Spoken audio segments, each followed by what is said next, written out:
안녕하세요. 저는 40대 초반 여자입니다.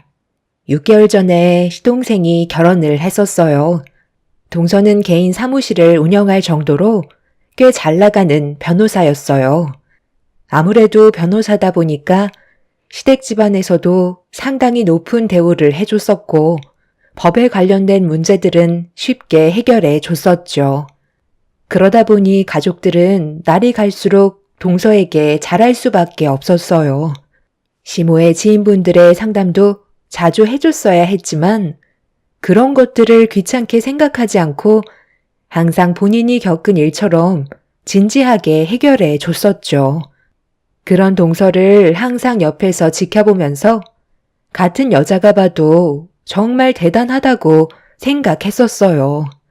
하지만 동서도 모든 게 완벽하지는 않았어요. 잘 나가는 만큼 여러 가지 문제점들도 항상 뒤따라오고 있었죠. 변호사가 법을 다루는 사람이지만 일종의 서비스직이기 때문에 많은 사람들과의 교류가 생기는데 여기에서 동서와 시동생의 마찰이 자주 일어났었고 여러 가지로 오해를 불러일으킬 만한 사건 몇 개가 있었어요. 대기업 연구개발팀에서 일을 하는 시동생도 동서 집안의 대우를 받곤 있었지만 동서가 변호사라서 그런지 길을 못 펴고 지내는 것 같아 보였었죠. 결국 시댁에 모임이 있었을 때 시동생이 가지고 있던 불만들이 터져 나오면서 동서를 난감하게 만들었었고 좋았던 분위기는 상당히 심각해지고 말았습니다. 그런 모습을 지켜보던 남편이 결국 한마디 할 수밖에 없었어요. 둘 다 좋은 직업을 가지고 있지만 그 분야에 서로 이해를 해주지 못한다면 앞으로 어떻게 살아갈 거야? 너는 가족들이 있는 앞에서 재수 씨한테 꼭 그런 식으로 말을 해야 되겠어? 한마디의 말실수가 얼마나 큰 상처를 남기게 되는지 몰라? 변호사라는 직업 자체가 의뢰인의 상담을 통해서 이루어지는 건데 그걸 받아들이지 못하면 앞으로 어떻게 살아갈 건데? 그러는 너는 모든 생활에 떳떳하다고 할 수 있는 거야? 다른 여자 직원들한테 한 번도 웃어준 적 없다고 자신할 수 있어? 형, 이건 그런 문제와는 전혀 다른 거라고. 이 사람이 보내는 시선은 남들과 온전히 직업적 문제로만 볼 수 없다니까. 내가 느끼고 있는 의심들이 잘못된 건 아니잖아. 이 사람의 행동하는 거에 문제가 있으니까 예민하게 반응할 수밖에 없는 거라고. 몇 번이나 경고를 했었는지 형은 모르고 있잖아. 당신 정말 이럴 거야? 나 변호사야. 그리고 당신이랑 결혼한 아내라고. 그런데 내가 다른 남자들한테 웃음이나 파는 가벼운 여자로 생각하는 거야? 그 사람들한테 얻을 수 있는 게 뭔데? 당신이 봤을 때는 내가 그렇게 한가해 보여? 하루에 얼마나 많은 일들을 처리하고 있는지도 모르면서 고생한다는 말 한마디 하기는커녕 남들한테 웃음이나 판다고 몰아가는 게 맞는 거냐고. 내가 이런 대우 받으려고 당신과 결혼했는지 알아? 서로에 대한 직업적인 부분에서는 이해를 해줘야지. 그럼 상담 온 의뢰인분께 정색하고 인상 쓰면서 상담을 해줘야 한다는 거야? 개인 변호사 사무실을 차리고 운영하는 게 얼마나 힘든지 당신이 아냐고. 나는 내일보다 항상 다른 사람 일 처리하기 바빠. 항상 힘들고 안 좋은 감정이 있어도 의뢰인의 입장을 생각해야 되기 때문에 최대한 감정 조절을 하면서 하루하루 버텨오고 있는데 당신은 내가 남들한테 웃음이나 파는 가벼운 여자라고 바람 피우고 있는 것 같다는 쓸데없는 말이나 늘어놓고 있는데 우리 관계가 계속 이런 식이면 나는 당신이랑 오래 살지 못해. 아주버님이 방금 하신 말대로 당신은 내가 일하는 곳을 아무렇지도 않게 막 들어오지만 나는 그렇게 할 수도 없잖아. 그러니 회사 안에서 뭘 하고 있는지 알 수 없는데 당신이야말로 나 몰래 다른 여자들한테 웃음 주면서 바람 피우고 있을지도 모르잖아? 이런 식으로 서로에 대한 신뢰 없이 계속 의심만 하면 결국 우리의 관계는 남보다 더 못한 사이가 되어버린다고. 서로를 믿고 신뢰해야 좋은 관계를 유지할 수 있는 건데 계속해서 의심할 거야? 시동생은 동서가 바람을 피우고 있는 것 같다고 의심하고 있었어요. 결혼한 지 6개월밖에 안 됐었는데 시동생은 뭐가 문제인지 동서의 행동에 대해 지적하고 있었어요. 신뢰가 가장 중요한데 결혼한 지 6개월밖에 안 돼서 서로를 믿지 못하고 있다는 것 때문에 시부모님께서도 상당히 걱정을 하고 있었습니다. 남편은 중간에서 최대한 서로의 관계에 대해 좋게 풀어주려 했지만 이미 시동생과 동서가 각자 안 좋은 감정을 계속해서 쌓아와서 상당히 예민해진 상태라 쉽게 해결될 것 같지 않았습니다. 동서는 살면서 남편한테 가벼운 여자로 비칠 줄 몰랐다며 결국 참아왔던 눈물을 보이고 말았어요. 그 모습에 당황한 가족들 모두 동서를 진정시키기 위해 여러 가지로 좋은 말을 아끼지 않았지만 시동생은 그런 동서의 모습을 보면서 표정 하나 변하지 않고 바람 피우다 걸리면 뼈도 못 추린다고 분위기를 더욱더 심각하게 만들어가고 있었습니다. 결국 보다 못한 시모가 시동생의 태도에 화가 많이 나셨는지 목소리를 높이셨어요. 너 자꾸 이런 식으로 행동할 거야? 내가 그러지 말라고 분명 얘기했을 텐데 둘이 이혼이라도 할 생각이야? 작은 며느리가 우리 집안에 얼마나 많은 것들을 신경 써주고 있는지 몰라? 너 그거 병이다. 의처증 같은 거라고. 아무래도 작은 며느리가 너보다 훨씬 좋은 직업을 가지고 있다고 생각해서 신경이 쓰이니까 네가 자존감이 떨어지고 며느리가 우월해 보이니까 남자들이 꼬인다고 생각하는 거지. 그럼 너도 지금의 위치에서 열심히 일해서 직급을 올리면 되는 거 아니야? 힘들게 고생하고 있는 자기 마누라한테 따뜻한 말 한마디 해주기는커녕 오히려 상처를 주고 있는데 나 같아도 결혼 생활 때려치우고 싶겠다. 어머님, 저 괜찮아요. 전부 다 제가 부족해서 그런 건데 어쩌겠어요. 좀 더 노력하면 제 마음을 알아줄 날이 올 거예요. 저는 언제나 한결같은데 이 사람은 아직까지 불안한가 봐요. 앞으로 좀 더 신경 쓸 테니 그만 뭐라고 하세요. 어머님이 화내셔봤자 오히려 좋아지는 건 하나도 없어요. 오늘은 너무 피곤해서 먼저 일어나도 될까요? 내일도 많은 스케줄이 잡혀 있어서 쉴 시간이 없거든요. 당신은 어떻게 할 거야? 같이 갈 거야? 아니면 더 있다가 올 거야? 남자 의뢰인이 한두 명도 아닐 텐데 하루가 모자랄 정도로 시간이 없겠지. 빨리 들어가서 쉬어야 기력을 보충해서 다음날 또 남자들과 쉬지 않고 상담하지 않겠소? 시동생의 마지막 말에 상당히 충격을 받은 동서는 무서울 정도로 얼굴 표정이 변했지만 시동생은 계속해서 동서에게 안 좋은 말들을 늘어놓고 있었습니다. 동서는 더 이상 듣고 싶지 않았는지 시댁에서 서둘러 빠져나갔습니다. 그 모습을 지켜볼 수밖에 없었던 저희는 시동생에게 분노의 화살이 돌아가고 말았어요. 도련님, 방금 했던 말은 옆에 있던 저도 상처를 받을 만큼 큰 실수를 한 거라고요. 꼭 그런 식으로 말을 해야 속이 후련해요? 당장 가서 동서한테 사과하세요. 제가 왜 그래야 하는 거죠? 저는 느끼고 있는 그대로를 얘기한 것뿐인데요.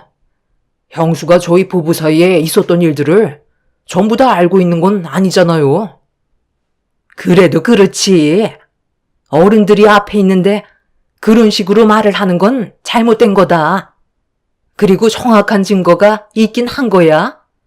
작은 며느리가 바람을 피우고 있다면 네가 그런 증거물을 확실하게 확보를 하고 그런 말을 해야지.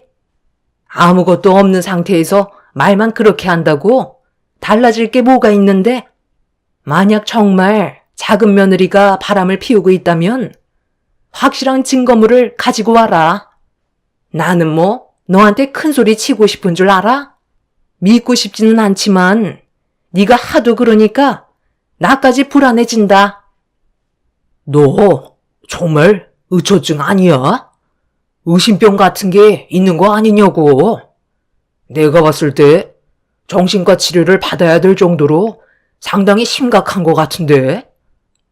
제가 직업이 뭔지 잊었어? 변호사야. 법적으로 걸리지 않는 선에서 최대한 조심하며 남자들을 만나고 있다고. 증거는 없지만 느낌상 확실하다고. 제가 봐도 시동생은 정신적으로 문제가 있는 듯 보였어요. 확실히 정신과 치료를 받아야 될 것 같았죠. 날이 가면 갈수록 심해지는 시동생의 행동이 큰 문제를 일으키게 될까봐 가족 모두가 걱정을 하고 있었습니다. 본인은 정신적으로 아무 문제 없다며 동서가 바람 피우고 있는 현장을 잡기 위해 고민을 하고 있었어요. 동서 내외의 관계가 좋아질 수 있는 방법은 시동생이 동서가 바람을 피우지 않고 있다는 확신을 주는 것밖에 없었고, 저희 가족은 시동생과 반대되는 고민을 하고 있었습니다. 동서가 바람 피우고 있다는 걸 받아들이기가 힘들 것 같았어요. 그만큼 가족들한테 잘했고, 6개월이 지나는 동안 한 번도 문제가 될 만한 행동을 보인 적이 없다 보니 바람을 피우고 있지 않다는 걸 더욱더 믿고 싶었습니다. 그렇게 시댁 집안에서 소란이 일어난 이후 한동안 조용한 듯 싶었는데 하나의 사건이 제 눈에 포착이 되고 말았죠. 식당을 운영하고 있던 저희 부부는 점심시간 때 정신없이 손님을 받으며 바쁘게 움직이고 있었어요. 그런데 동서도 점심 식사를 하러 나왔는지 사무실에서 함께 일하는 직원분들과 다른 식당으로 들어가는 모습을 발견하게 되었죠.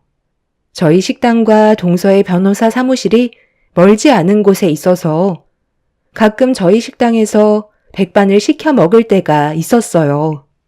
배달도 되기 때문에 동서 사무실에도 몇 번 배달 간 적은 있었죠. 남편은 주방에서 전적으로 요리를 하고 있는 반면 저는 카운터나 배달 일을 주로 하는데요. 직원들을 고용하게 되면서 저는 주로 식당 주위 동네를 잘 알고 있기 때문에 배달 일을 주로 합니다.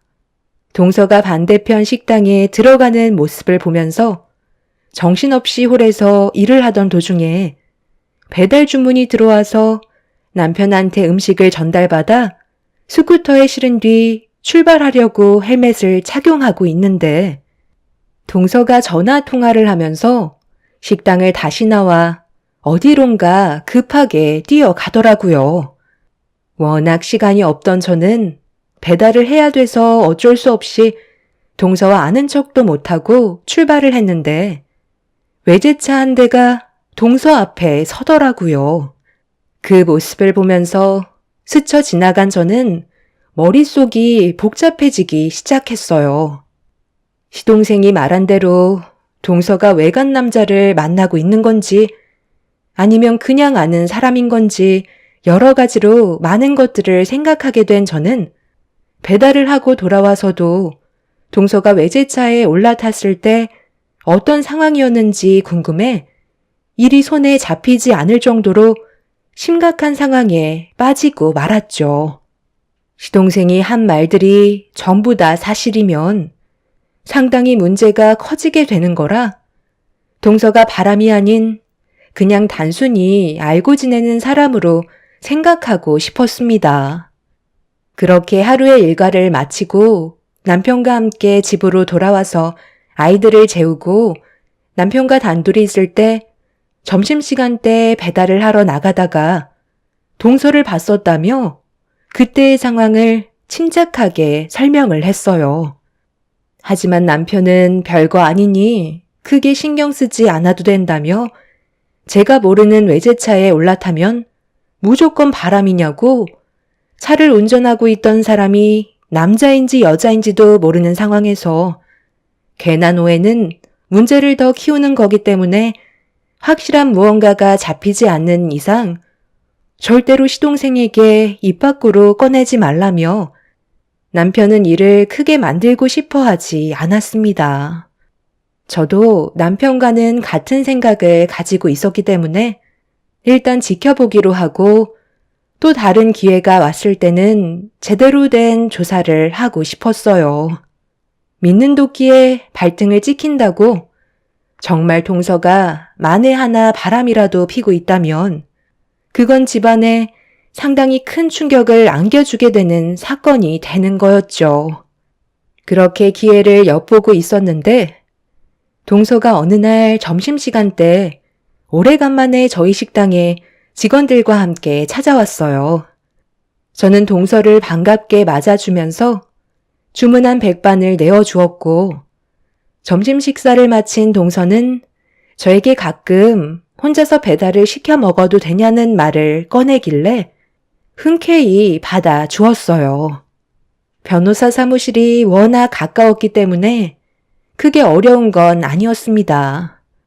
그렇게 점심 식사를 맛있게 하고 다시 사무실로 돌아간 동서와 직원들을 바라보고 있는데 건물로 들어가려는 동서가 또다시 누군가의 전화를 받았어요.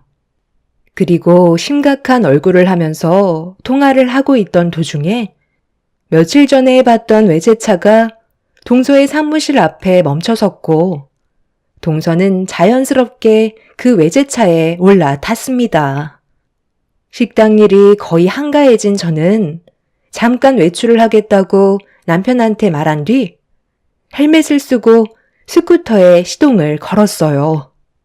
이미 출발한 외제차를 따라가기 위해 바짝 뒤쫓기 시작했고 신호가 걸리게 되면서 저는 외제차 옆에 바짝 붙을 수 있었습니다.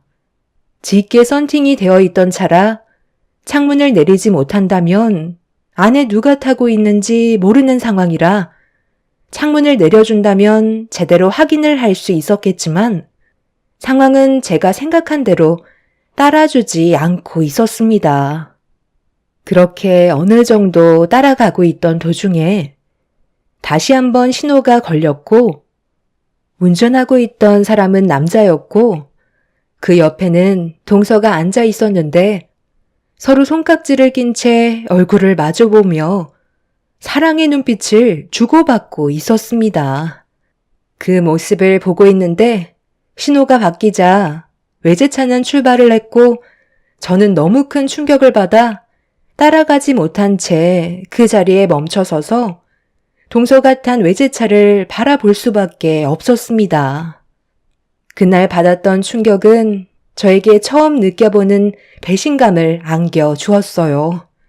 바람을 피우지 않는다고 확신에 찬 표정으로 얘기했던 동서가 저희 가족에게 거짓말을 했다는 거에 화가 머리끝까지 올라오고 말았어요. 그렇게 식당에 돌아와서 넋이 나간 얼굴로 들어서자 저를 본 남편이 무슨 일 있었냐고 물어보는 질문에 저는 두 눈으로 목격했던 걸 차마 얘기할 수 없었습니다. 제가 입 밖으로 꺼내는 건 전혀 문제가 되지 않지만 확실한 증거가 없는 상황 속에 동서가 잘못 본 거 아니냐고 발뺌을 하면 제가 오히려 역으로 당할 수도 있을 것 같아 남편한테는 일이 좀 힘들어서 기운이 빠진 것 같다고 대충 둘러댈 수밖에 없었어요. 그렇게 기회를 엿보며 제대로 된 증거물을 확보하기를 기다리고 있던 어느 날 점심시간이 되고 직원들이 저희 식당으로 들어왔어요. 그런데 동서는 보이지 않길래 물어보니 사무실에서 해야 될 일이 있다며 나중에 따로 먹겠다는 말에 뭔가 느낌이 좋지 않다는 걸 알게 된 저는 남편한테 백반 하나를 준비해달라고 부탁했어요. 그리고 남편이 건네준 백반을 들고 동서의 변호사 사무실로 들어가게 되었죠. 조심스럽게 문을 열고 동서의 이름을 부르려 하는데 깔깔거리며 웃는 목소리가 동서 상담실에서 밖에까지 울려 퍼지더라고요. 그래서 가까이 다가가 무슨 대화를 하는지 엿들으려는 찰나 상담실 문이 열렸고 눈앞에 동서와 눈이 마주치고 말았습니다. 제가 들어왔을 거라고 전혀 생각하지 못한 동서는 많이 놀랐는지 비명을 지르면서 저에게 연락도 없이 왜 왔냐고 소리를 지르고 있었어요. 그게 직원들만 밥 먹으러 왔는데 동서는 할 일이 끝나지 않았다고 하길래 배가 고플까봐 백반 하나 준비해서 왔지. 점심시간도 걸을 만큼 많이 바쁜 거야? 여기가 지금 형님 안방이에요? 이곳은 제가 일을 하는 곳이라고요. 한창 바쁠 시간에 사무실에서 청국장 냄새 풍기면 상담하러 오시는 의뢰인분들께서 기분이 좋으시겠어요? 형님이 가지고 오신 6,000원짜리 청국장 제 입에 들어가면 입에서 냄새 풍길 테고 그럼 의뢰인들이 저희 사무실에 또 찾아오고 싶겠냐고요. 지금 한창 상담 중이었는데 이렇게 업무 방해를 하시면 아무리 가족이라도 제가 기분이 좋겠어요? 의뢰인 보는 앞에서 체면구기게 정말 너무하시네요. 여기에 10,000원 드릴 테니까 당장 나가세요. 제가 경고하는데 앞으로 제 허락 없이 사무실에 발도 들이지 마세요. 한 번만 더 이런 식으로 행동하시면 그땐 제가 잘 아는 법대로 일 처리할 테니까 가족들끼리 괜히 얼굴 붉힐 일은 만들지 않았으면 좋겠네요. 그리고 음식 중에 제가 제일 싫어하는 게 청국장이라고요. 동서는 제가 보는 앞에서 건네받은 청국장을 화장실 변기통에 전부 부어버린 뒤 물을 내려 버렸어요. 그리곤 빈 그릇을 다시 건네주면서 빨리 나가라고 화를 내고 있었습니다. 상당히 예민하게 반응하는 동서의 태도에 저는 기분이 나쁘다기보다 상담실 안에서 나오지 않는 그 사람이 더 궁금했었어요. 확실히 저에게 들키지 말아야 될 무언가가 있는 것 같다는 느낌이 확실하게 들면서 상담실 안을 확인해 봐야만 했죠. 저를 보며 예민하게 반응하고 있는 동서를 대응하면서 변기에 청국장을 부어버린 거에 대해 화를 내기 시작했고 제가 소리를 지르자 동서가 예상하지 못한 반응이 나와서 당황했는지 뒷걸음질 치기 시작했어요. 저는 계속해서 삿대질을 하며 밀어붙였고 상담실 안에 계신 의뢰인분께 죄송하다는 말이라도 해야 될 것 같다면서 문을 활짝 열어젖히려는 순간 동서가 악착같이 막아서며 저를 강하게 밀쳐버렸어요. 동서의 힘에 밀려버린 저는 결국 넘어져서 이성을 잃어버려 상담실 문을 강제로 열어젖히려는데 그 타이밍에 동서의 직원분들이 들어오면서 저를 말리게 되었고 끝내 상담실 안에 있던 사람의 얼굴을 확인할 수는 없었습니다. 동서의 태도에 화가 머리끝까지 올라와 버린 저는 절대로 그냥 넘어가고 싶지 않았어요. 무조건 밝혀내서 확실한 증거물들을 확보해내기로 결심하게 되었죠. 참을 만큼 참았던 저는 핸드폰을 들어 전화를 걸어 도움을 요청했고 그렇게 동서의 모든 걸 파헤치기 위한 계획을 세우고 있었습니다.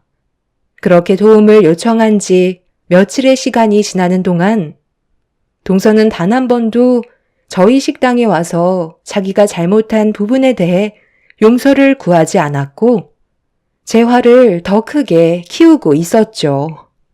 그리고 기다리던 증거물들이 하나둘 도착하게 되자 저는 가족들 모두를 식당으로 불러 모았습니다.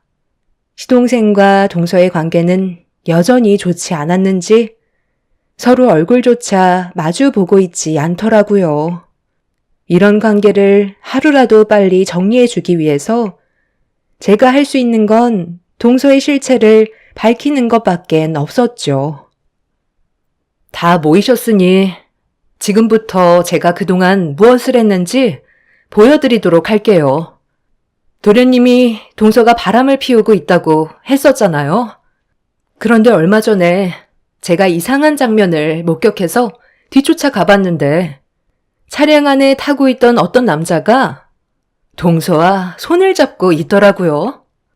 저 혼자 목격했던 장면이고 제 눈에 들어왔던 현장을 증거물로 남겨두지 못해서 기회를 엿보고 있었는데 때마침 동서 사무실에 누군가 상담을 왔다고 하길래 남편한테 백반을 준비해달라고 부탁한 뒤에 사무실로 올라갔었죠. 분명 다른 남자가 있다는 걸 확신했기 때문에 저는 증거를 확보해야 될 것 같아 사무실로 들어간 거지만 저를 본 동서가 악착같이 저를 막아서더라고요. 그때 확실하게 알 수 있었던 건 동서가 바람을 피우고 있다는 거였고 직원들이 들어오는 바람에 저는 더 이상 상담실에 있는 사람을 확인하지 못한 채 사무실에서 나와야만 했어요. 그런데 동서는 제가 이 동네에서 어떤 사람인지 제대로 파악을 못한 것 같은데 저에게는 눈이 한두 개가 아니거든요. 그래서 부탁을 했죠. 제가 알고 있는 사람들뿐만 아니라 그 사람들이 아는 지인들까지 총동원해서 동서의 뒤를 밟았어요. 동서는 전혀 모르고 있었지? 왠 줄 알아? 항상 흔히 마주하는 사람들이 동서의 뒤를 조사하고 있었을 거라고 누가 생각했겠어. 여기 제가 받은 증거물들이에요. 저처럼 배달 일을 하시는 분들이 그동안 동서의 진실을 파헤치기 위해 두 팔 걷고 도와주셨죠. 동서의 모든 일상들이 전부 여기에 담겨 있으니 한번 확인해 보세요. 동서가 저를 밀치는 순간 그냥 넘어갈 수 없을 것 같다고 판단한 저는 제가 알고 있는 배달원 분들을 동원해 동서의 뒤를 밟아주길 부탁했어요. 제가 배달하는 스쿠터는 동서가 이미 알고 있었기 때문에 뒷조사한다는 게 밝혀질지 모르겠지만 다른 배달원 분들은 동서가 모르는 상황이라 뒤에서 지켜보고 있다는 걸 전혀 눈치채지 못하고 있었죠. 그렇게 한두 개의 증거물들이 모이기 시작했고 나중에는 몇십 개나 되는 증거물들을 확보할 수 있었습니다. 저 혼자서는 모든 걸 밝혀내기란 쉽지 않았겠지만 배달 일을 하시는 분들의 도움으로 동서의 실체를 밝혀낼 수 있었고 상상도 못한 방법으로 접근한 걸 뒤늦게 파악한 동서는 그 자리에 털썩 주저앉고 말았습니다. 증거물 중에 제일 결정적인 영상을 재생시키자 시댁 식구들은 경악을 했고 동서는 엎드려 싹싹 빌기 시작했어요. 저도 몇 번이나 확인해 보면서 큰 충격을 받았을 만큼 동서의 행동을 이해할 수 없었죠. 시동생의 직감대로 동서는 어떤 남자를 만나고 있었는데 상담실에서 절대 나오지 않고 있던 사람은 다름 아닌 동서의 친딸이었어요. 그리고 그 딸의 친아빠도 함께하고 있었죠.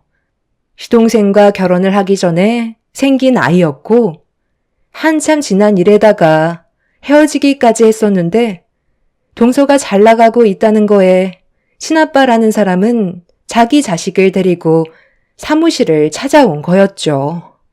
지금의 가정을 무너뜨리겠다며 지속적으로 돈을 요구하고 있던 상황이었습니다. 그리고 사무실 안에서 깔깔거린 사람은 그 남자와 새로운 살림을 차렸던 여자도 상담실에 있던 거였죠. 이런 사실을 전혀 알지 못했던 가족들은 경악을 했고 그렇게 가족들 몰래 계속해서 돈이 지출되고 있었습니다. 차에서 그 남자와 손을 잡았던 이유, 그리고 서로 주고받았던 시선은 그 남자가 가정을 깨버리겠다는 말 때문에 모든 걸 참고 있었던 거였죠. 변호사인 동서가 모든 일들을 쉽게 해결하지 못했던 이유는 시동생과 새롭게 꾸린 가정을 무너뜨리고 싶지 않기 위해서였지만 모든 사실이 저에게서 밝혀지고 말았던 거였죠. 동서는 사실혼 관계에 있을 때 태어난 아이였고 친부의 호적에 올라가 있는 상태이기 때문에 그 남자와 함께 살고 싶은 생각도 없다며 지금의 가정을 깨고 싶지 않다고 했었지만 이미 시댁 식구들은 동서의 행동들을 받아들일 수 없었습니다. 결국 시동생 입에서 이혼하자는 말이 나왔고 동서는 주저앉은 상태에서 눈물을 흘리고 말았어요. 혼자서 모든 걸 해결하려 했지만 역부족이었다는 걸 뒤늦게서야 깨닫게 되었던 거죠.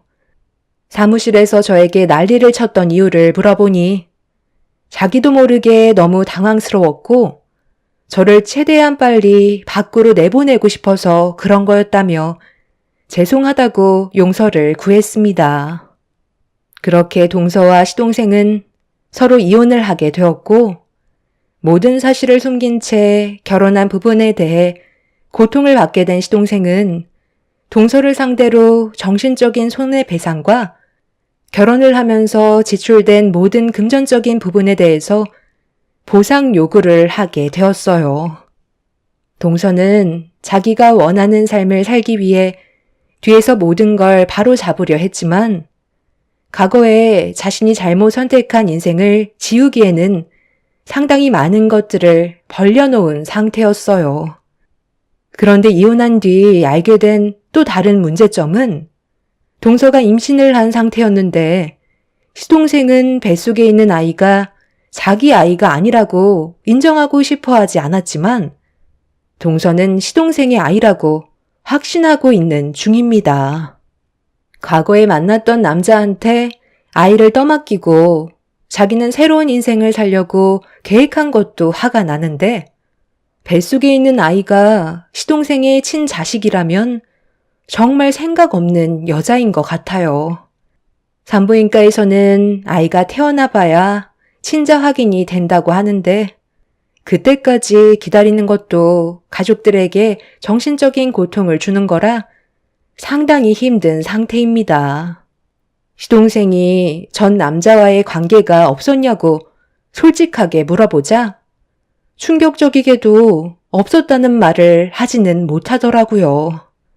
법적으로 저희가 할 수 있는 부분들은 사기죄 등 변호사를 통해 해결을 하긴 했지만 10달의 시간 동안 받는 정신적 고통과 태어날 아이가 시동생의 친자라면 그것 또한 정말 큰 문제라 앞으로 어떻게 해야 할지 고민이 많습니다.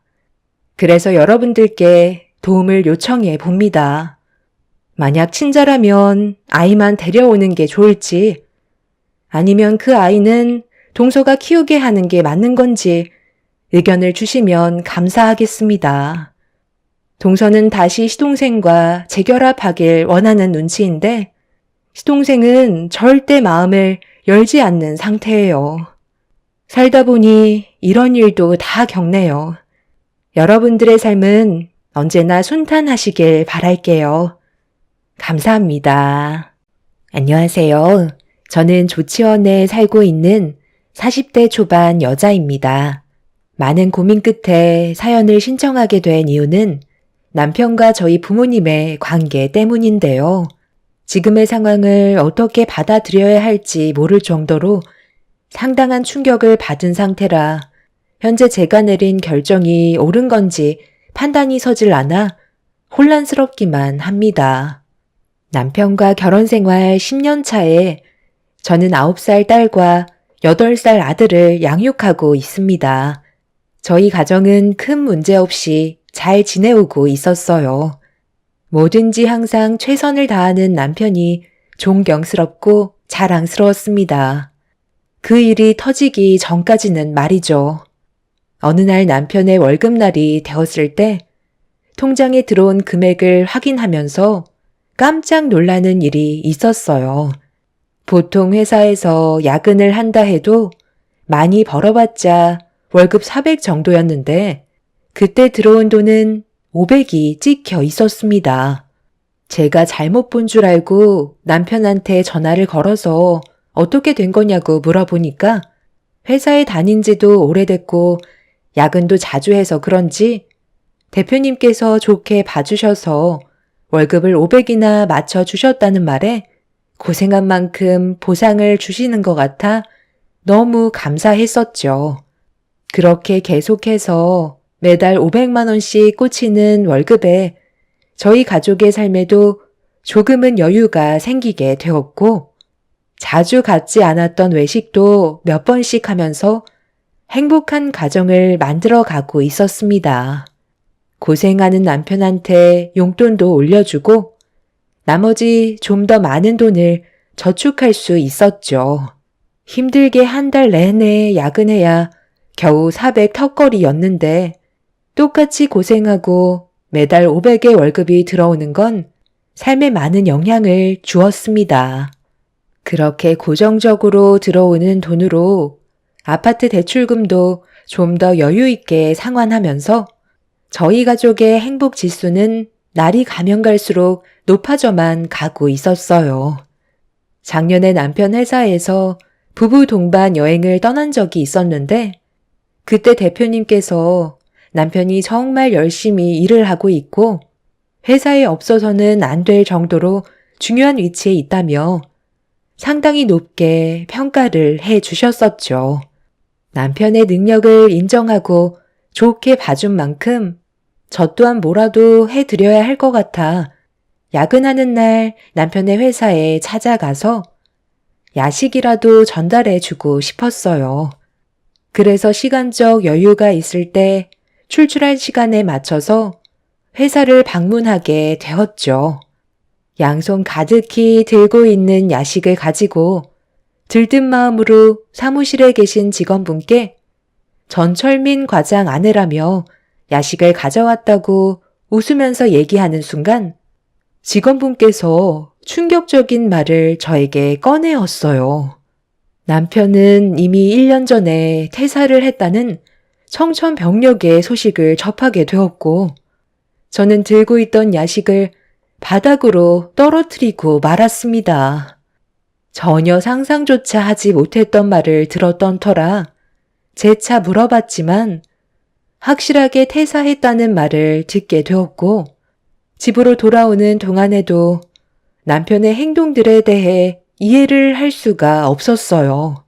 갑자기 치솟은 월급도 의문점이었지만 왜 저에게 거짓말을 하면서까지 모든 걸 숨기고 있었는지 알 수가 없었죠.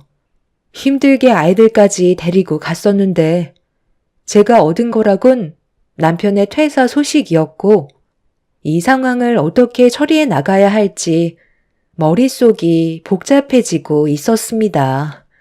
남편한테 무슨 일 때문에 퇴사하고 저에게 거짓말까지 했었는지 그 이유를 바로 물어볼 수도 있었겠지만 그렇게 하는 것보단 좀 더 지켜보는 쪽으로 결정을 하게 되었어요.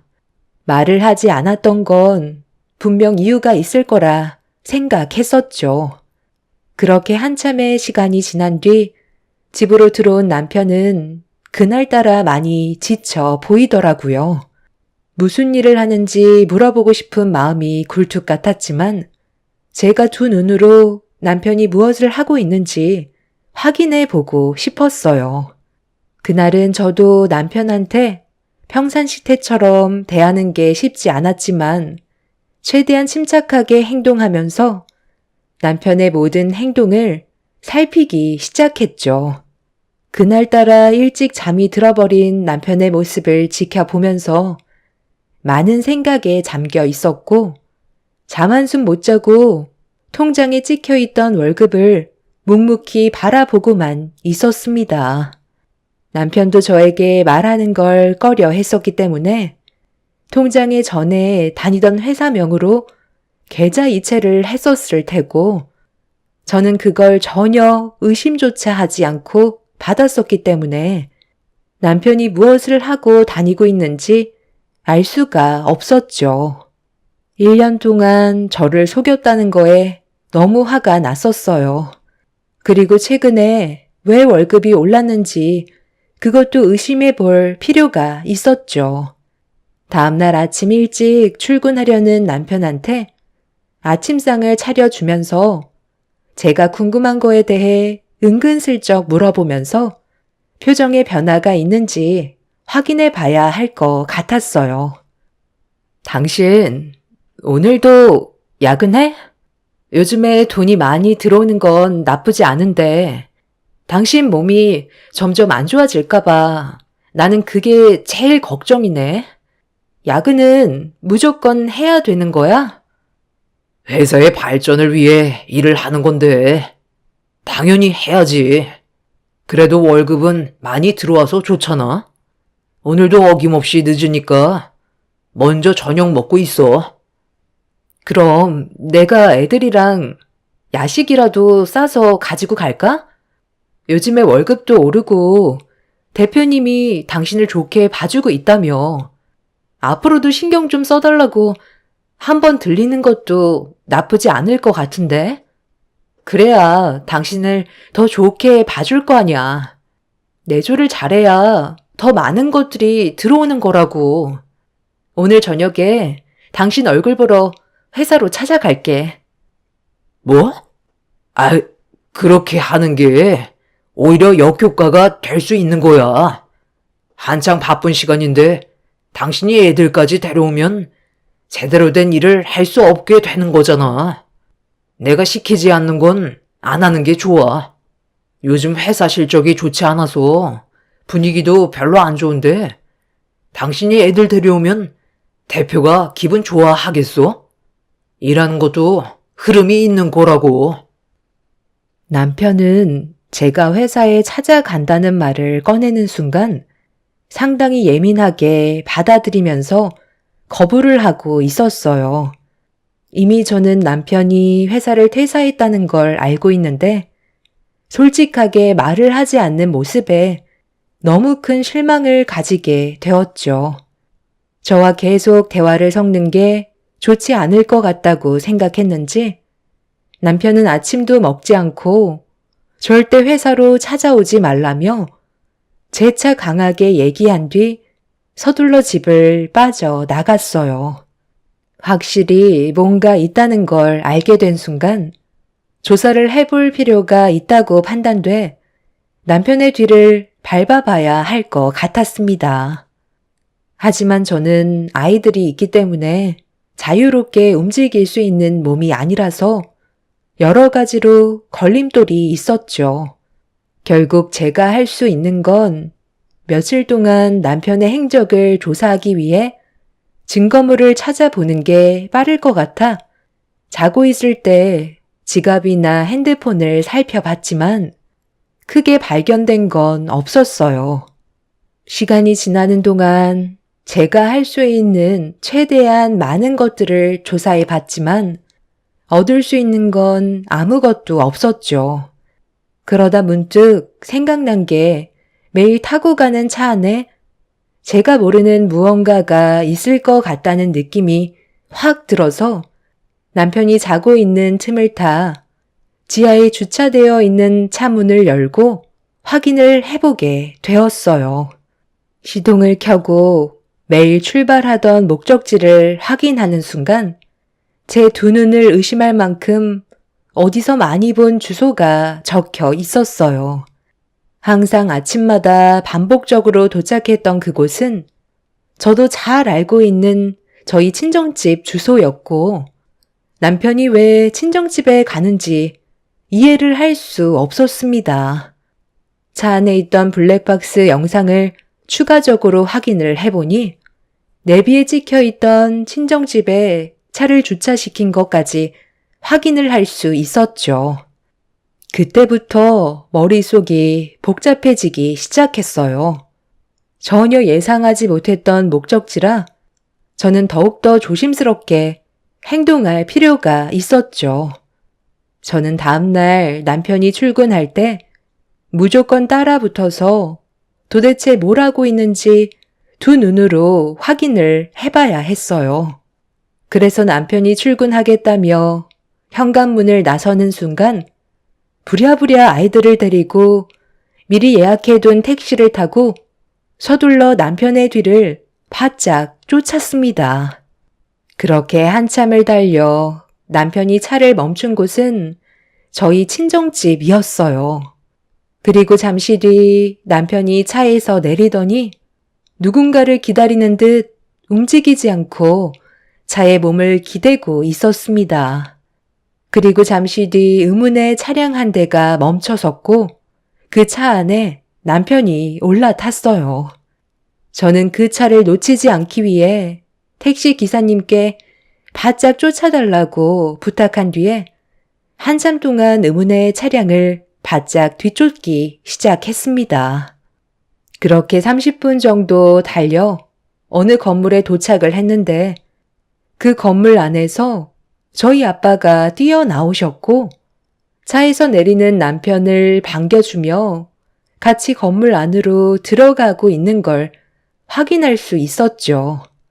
도대체 뭘 하고 있는 건지 전혀 감이 잡히지 않은 상황 속에 제가 걱정하고 있는 얼굴로 건물을 유심히 바라보고 있자 택시 기사님께서 손가락으로 무언가를 가리켰어요.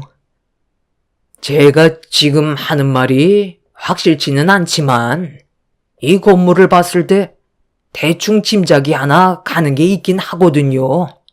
아마 남편분께서 노름을 하는 게 아닐까 생각됩니다. 네? 노름이요? 저희 남편은 그런 거 아주 질색을 하는 사람이에요. 그걸 알면 제가 결혼을 했겠어요? 기사님께서 그건 잘못 짚으신 것 같네요. 저도 그냥 짐작일 뿐이지만 건물 안으로 남자분들이 지속적으로 들어가고 있잖아요. 그리고 하나같이 주위를 살피는 것도 비슷하고요. 그런데 저 건물에 유독 눈에 띄는 간판 하나가 보이죠? 무언가를 알려주고 있는 것 같은 느낌이 들지 않아요? 저 간판이 제가 봤을 때 꾼들이 들어가는 곳인 것 같습니다. 저도 택시밥을 오래 먹다 보니까 저런 곳 대충 알고 있는데 방금 어떤 어르신께서 그쪽 남편분을 데리고 급하게 들어가셨잖아요. 무언가 도움이 절실히 필요해 보이는 눈빛이던데 궁금하시면 직접 들어가셔서 확인해 보시는 게 좋을 것 같아요. 아이들까지 데리고 들어가는 건 위험할 수도 있으니까 제가 옆에서 잘 돌봐주고 있겠습니다. 저도 손님 남편분께서 그런 행동을 하지 않았으면 좋겠지만 손님보다 인생을 좀 더 경험해 본 바로는 거의 확실한 것 같네요. 저는 택시 기사님의 말을 듣는 순간 가슴이 철렁 내려앉아 버렸어요. 저도 오만 가지 생각을 하긴 했었지만 꾸준하게 들어오는 돈이 있었기 때문에 노름이라고 생각해 본 적은 단 한 번도 없었습니다. 보통 그런 곳에 빠지면 대부분 돈을 탕진하고 집으로 들어오지 고정적으로 돈을 가져다 주지는 않잖아요. 그래서 제 두 눈으로 확인해 보기 위해 택시 기사님께 아이들을 잠시 맡긴 뒤 건물 안으로 들어가게 되었죠.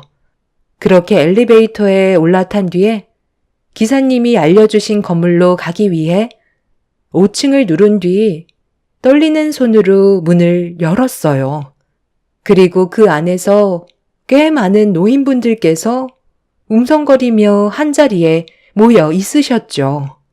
많은 사람들이 무언가를 구경하듯 몰려 있는데 거기에서 아빠의 목소리가 들려왔어요. 천천히 걸음을 옮겨 아빠가 있는 곳으로 다가가고 있었죠. 이제 끝난 것 같은데 그만하지 그래? 절대 못 이긴다니까. 이 바닥에 적수가 없다고. 오늘은 생각보다 너무 늦게 끝난 것 같은데 그만 들어가도 되겠어? 내 사이가 얼마나 대단한지 이제 알겠어? 도전할 사람 있으면 지금 당장 들어와. 왜 이리들 조용해? 없는 거야? 전서방, 이제 없는 거 같은데 오늘은 그만할까? 아, 오늘 저와 약속했던 사람이 있긴 했었는데 연락이 안 되는 거예요. 그 사람이 돈줄이거든요. 최대한 많이 뜯어 먹어야 되는데 벌써 돈이 탕진됐나 봐요. 지금 여기서 다들 뭐 하는 거야? 당신 나한테 거짓말하고 지금까지 이러고 있었던 거야? 아빠가 이 사람 끌어들인 거예요? 회사까지 퇴사하고 뭐 하는 짓이냐고. 할 짓이 그렇게 없어? 당신 나한테 뭐라고 그랬어? 노름은 싫다고 했었잖아. 말만 꺼내도 경기를 일으키던 사람이 여기서 돈 땄다고 좋아하고 있어? 여보. 아니, 여긴 어떻게 알고 온 거야? 뭔가 오해를 하고 있는 것 같은데 이건 노름이 아니야. 순전히 노력해서 얻은 결과물이라고. 당신이 상상하는 게 눈앞에 펼쳐져 있는 게 아니잖아.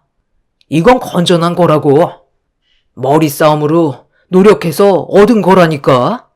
내기와 노름은 전혀 다른 거야. 내가 다 설명할 테니까 일단 나가자. 이건 어찌됐든 땀 흘려 버는 돈은 아닌 거잖아.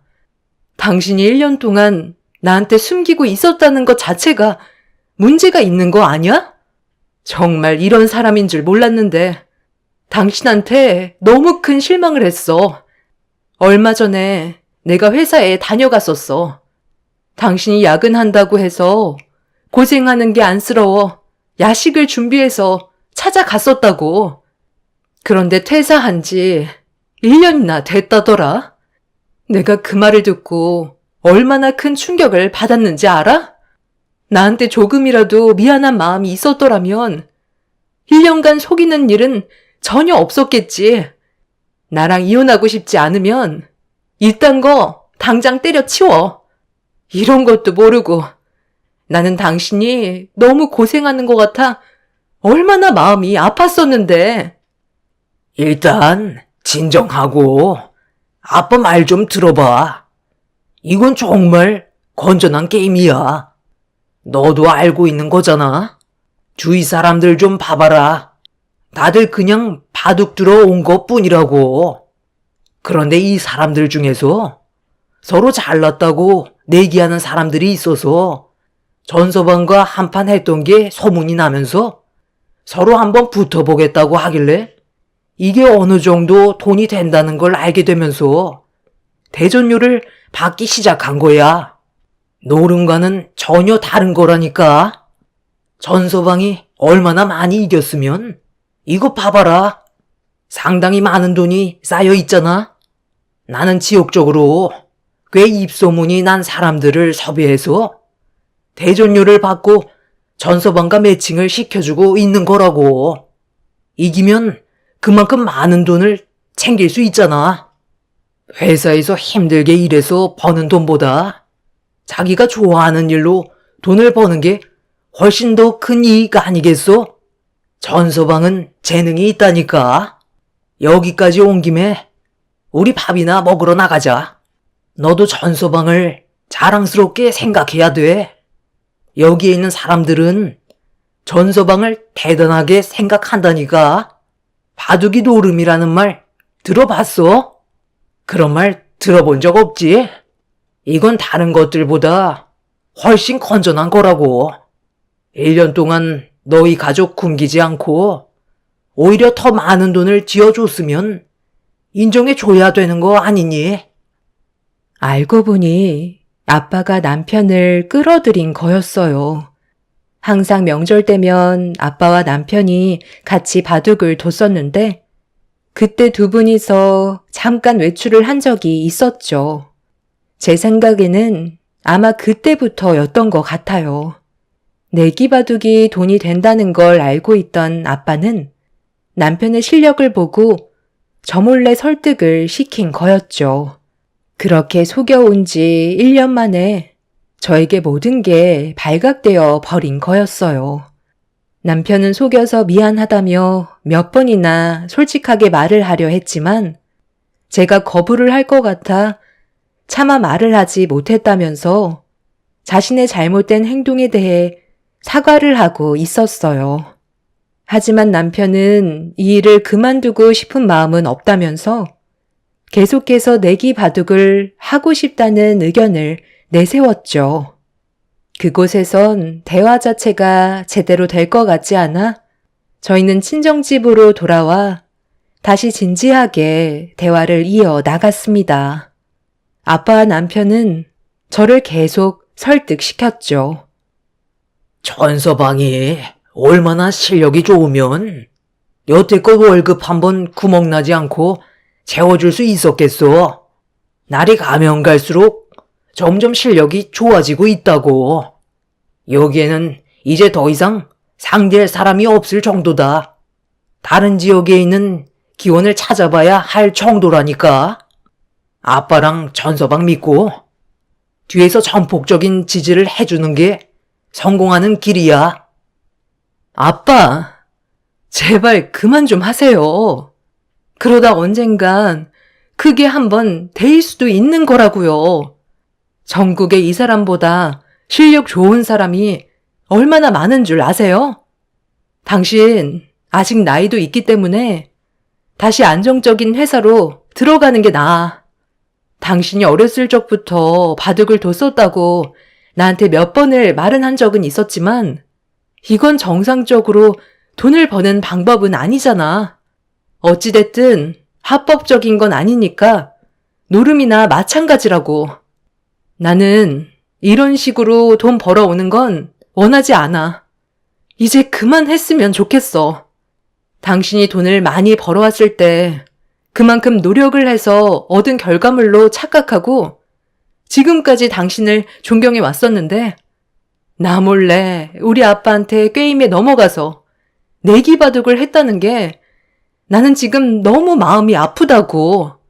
한 번만 더 한다면 그때는 우리의 관계도 진지하게 생각해 봐야 할 거야. 너는 무슨 애가 왜 이렇게 극단적이야? 재능이 있으니까 돈도 벌어오는 거지. 전서방이랑 바둑 두는 사람들이 눈뜬 장님인 줄 아니? 다들 실력이 좋은 사람들만 찾아온다고 그랬어. 이 정도 실력을 썩히면서 살아가는 게 오히려 손해라고. 전서방 때문에 지금 우리도 얼마나 많은 이득을 취하고 있는데. 엄마는 딸한테 그런 말 말곤 해줄 말이 없는 거예요? 진정으로 딸을 생각해 준다면 제 편을 들어줘야 하는 거라고요. 돈 덜 벌어도 되니까 정상적인 일을 했으면 좋겠어. 사람이 돈만 보고 쫓아가다 보면 주위의 말은 전혀 들으려 하지 않는다더니 지금 당신이랑 아빠, 엄마 전부 눈앞에 보이는 돈 때문에 벌써 이성을 잃어버렸다고. 차라리 기원인가 뭔가 그거 차려서 손님들 받고 수강생도 키우면서 하고 싶은 일 하는 게 좋을 것 같은데 그렇게 하면 안 되겠어? 그건 돈이 안 되잖아. 내 실력을 많은 사람들한테 인정을 받고 있는데 내가 왜 그런 푼돈이나 벌어야 하냐고. 다음 달에 상당히 큰 건이 하나 들어왔어. 그것만 이겨도 우리 가족 몇 년은 배불리 먹고도 남을 정도의 돈을 한꺼번에 벌 수 있다고. 집안의 가장을 믿어줘야지. 내가 지금 누구 때문에 이렇게까지 하는데 당신이랑 우리 애들 풍족하게 키우고 싶어서 정말 많이 노력하고 있는 거라고. 왜 집에 오면 녹초가 돼서 들어오는데 머리 쓰는 게 얼마나 힘든 줄 알아? 그래서 지금 이 일을 계속 진행하겠다는 거야?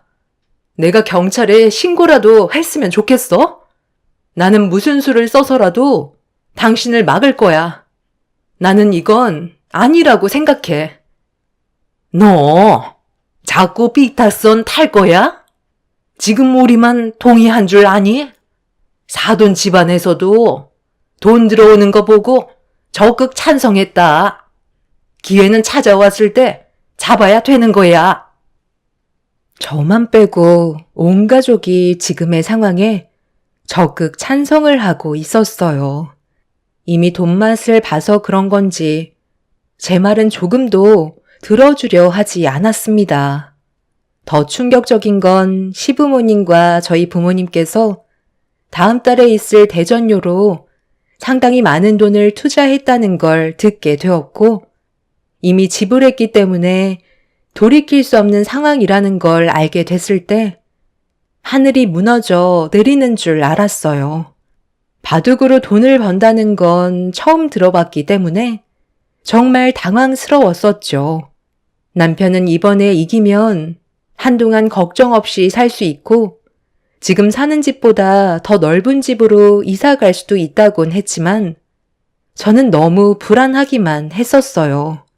이미 엎어져 버린 상태라 제가 손을 쓸 수 있는 방법은 전혀 없었습니다.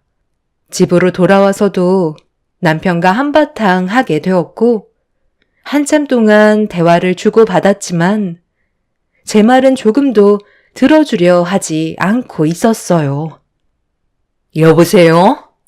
너 지금 내 아들 컨디션 안 좋아지게 뭐 하는 짓이야? 지금 얼마나 많은 돈이 들어갔는지 알아? 한순간에 모든 걸 잃게 될 수도 있는 거라고. 어머님, 왜 이런 심각한 일을 저에게는 단 한마디도 하지 않았어요? 상대방이 그이보다 더 잘할 수도 있는 건데 그 많은 돈을 투자하시면 어떡해요? 그러니까 네가 옆에서 내조를 잘해줘야 할 거 아니야? 내 아들이 쳤으면 좋겠니?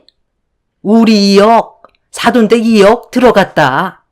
이기면 그 금액의 2배 받을 수 있다고 했어. 누가 봐도 이건 건전하지 못한 거라고요. 말로는 노름이 아니라고 하시는데 이게 어떻게 노름이 아니에요? 제발 여기에서 멈춰 주셨으면 좋겠어요. 부탁드릴게요. 말귀를 못 알아듣는 거니? 이미 태전료 지불했고 약속까지 전부 다 잡았다니까. 네가 계속 이럴수록 우리만 불리해지는 거라고.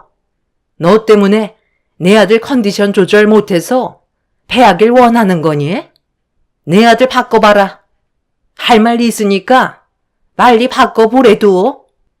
내 아들이 너 옆에 있다가는 죽도 밥도 안 되겠다. 시모가 난리를 치시자 어쩔 수 없이 남편한테 전화를 건네줬어요. 시모와 남편이 한참 동안 대화를 이어나가더니 갑자기 짐을 싸더라고요. 뭐 하냐고 물으니까 이번만큼은 꼭 이겨야 된다고 시댁에서 한동안 오지 않을 거라는 충격적인 말을 꺼내었습니다. 화가 머리끝까지 올라와 버린 저는 나가는 순간 이혼할 거라며 흥분을 가라앉히지 못했지만 남편은 가족을 위한 길이라면서 집을 나가 버렸습니다. 이미 남편은 돌아올 수 없다는 걸 알게 되었고 저는 부모님께 전화를 걸어서 남편을 다시 제자리로 돌려놔 달라고 했지만 제 말에는 두 귀를 닫아 버리셨어요. 그날 이후 남편은 제 전화조차 받지 않았어요. 시댁에도 찾아가 봤지만 시부모님께서는 문조차 열어주지 않으셨습니다. 할 수 있는 게 아무것도 없어지게 되자 넋이 나간 상태로 남편을 기다릴 수밖에 없었고 경찰한테 신고조차 할 수 없었죠. 경찰한테 신고를 하는 순간 시모와 저희 부모님께서 미리 대전료를 지불한 돈은 돌려받지 못한다고 아빠가 쓸데없는 행동은 삼가하라며 한순간에 더 큰 피해를 얻게 될지도 모른다고 하셔서 저는 아이들을 돌보며 집에서 시간을 보낼 수밖에 없었어요. 그렇게 남편과 한 달 동안 떨어져 있으면서 저도 그만큼 생각할 시간이 많았는지 이렇게 사는 건 아닌 듯 싶더라고요. 이미 온 가족이 내기바둑에 푹 빠져 있었기 때문에 온전한 가정을 이루기에는 힘든 상황이었고 남편이 돌아오면 이혼하는 게 좋을 것 같았습니다. 아이들한테도 좋은 모습을 보여주는 것도 아니었지만 교육적인 문제에서도 안 좋은 영향을 끼치기 때문에 이혼 서류를 작성하게 되었어요. 그렇게 저는 남편과의 관계를 정리하기 위해 준비를 하고 있었습니다. 그런데 늦은 저녁 현관문 앞에서 상당히 시끄러운 목소리가 들려오고 있었어요. 아이들을 재우고 있었기 때문에 신경이 날카로워졌었는데 현관문 비밀번호를 누르는 소리가 들리더니 순식간에 집안은 아수라장이 되어버리고 말았죠. 저희 부모님과 시부모님 그리고 남편이 상당히 안 좋은 감정 상태로 서로에게 막말을 퍼붓고 있었어요. 아니, 내 아들만 믿으면 된다면서요. 2억을 투자했는데 한 판도 못 이기고 완패했잖아요. 이제 어쩔 거예요? 앞으로 어떻게 하면 되는 거냐고요? 아이, 사부인. 다 해결 방법이 있을 겁니다. 그쪽 사람들이 전서방보다 잘할 거라고 저희도 전혀 예상하지 못했었다고요. 자금은 다시 모으면 되는 거니 걱정하지 마세요. 이기는 모습 보여드리고 싶었는데 정말 죄송합니다. 다음에는 더 잘할 수 있어요. 일단 저희가 손해본 금액을 최대한 빨리 메꿀 수 있는 방법이 다른 기원들 돌아다니면서 전과 같은 방법으로 자금을 마련하는 게 좋을 것 같아요. 저도 이번 계기로 훨씬 더 많은 공부를 해야 될 것 같네요. 그래, 천서방. 실수는 누구나 할 수 있는 거야. 나는 천서방을 믿고 있네. 그래도 우리가 1년 동안 버는 돈도 꽤 됐었잖아. 금판만 뛰어들지 않으면 충분히 먹고 살 수 있을 것 같아. 아이, 무슨 소리야. 남자가 금판에서 놀아야지. 푼돈 벌어서 언제 부자 되겠어? 내가 봤을 때 이번에는 천서방 컨디션이 좋지 않았던 것 뿐이야. 일단 돈부터 마련하자고. 내가 뭐라고 그랬어요. 결국 모든 걸 잃게 된다고 했잖아요. 한 번 당했으면 됐지. 뭘 또 하겠다는 거예요? 이제 제발 그만들 좀 하세요. 정신들 차리라고요. 여보, 우리가 가지고 있는 재산이 얼마나 되지? 그게 한탕만 하고 손 터는 걸로 하자. 나 이대로는 살아갈 수 없을 것 같아. 너무 억울하다고. 일단 이 집부터 빼자. 저는 남편이 집을 빼자는 말을 하는 순간 남편의 뺨에 손을 올려붙였고 더 이상 함께 살아갈 수 없을 것 같다며 얼굴에 이혼 서류를 던져 버렸습니다. 바닥에 떨어진 이혼 서류를 들어서 확인해 보던 남편은 미안하다는 말보단 이혼하자는 말을 꺼내었어요. 이혼을 하면서 나뉘게 될 재산을 가지고 또다시 내기 바둑을 시작하려는 것 같아 보였어요. 이미 헤어나올 수 없는 상황까지 와버린 남편을 더 이상 제가 어떻게 할 수 없을 것 같아 끝내 저희는 이혼을 선택하게 되었습니다. 그렇게 저희는 서로 남남이 되었고 제가 가진 재산으로 아이들과 함께 살아가게 되었죠.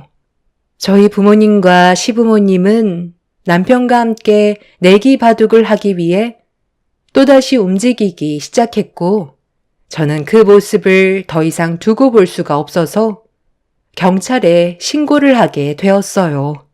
제 손으로 가족 모두를 경찰에 넘기는 꼴이 되어 버렸지만 저는 더 이상의 불행을 막기 위해 현명한 선택을 했다고 판단했어요. 하지만 법적으로 크게 처벌을 할 수는 없었는지 집행유예로 빠져나와 또다시 내기바둑을 하기 위해 조용히 움직이고 있다는 걸 알게 되었습니다. 그때 알게 된 건 제가 가족 모두를 구제해 줄 수 있는 방법이 없다는 거였어요. 그래서 차라리 인연을 끊어내고 사는 게 제일 좋은 방법 같았고, 지금 현재 저는 전화번호까지 바꾼 상태로 가족들과의 연락을 완전 차단해버린 상황입니다. 마지막으로 들려온 소식은 저희 부모님 집과 시댁집까지 전부 다 거덜나 길거리에 나앉을 정도의 위기가 찾아왔다는 소식이었어요. 그 모습을 보니 참 안타깝습니다. 뭐든지 쉽게 돈을 벌려고 하다 보면 항상 그 끝은 안 좋은 결말이 찾아오는 것 같네요. 앞으로 평생 만나지 말아야 할 것 같아요. 제 아이들을 위해서 앞으로 열심히 살아가려고요. 그게 지금 제가 할 수 있는 최선의 방법인 것 같습니다. 제 사연 들어주신 분들 감사합니다. 안녕하세요. 저는 서울에 살고 있는 30대 후반 여자입니다. 봄이 오기 시작하면서 결혼하시는 분들이 많이 계신데요.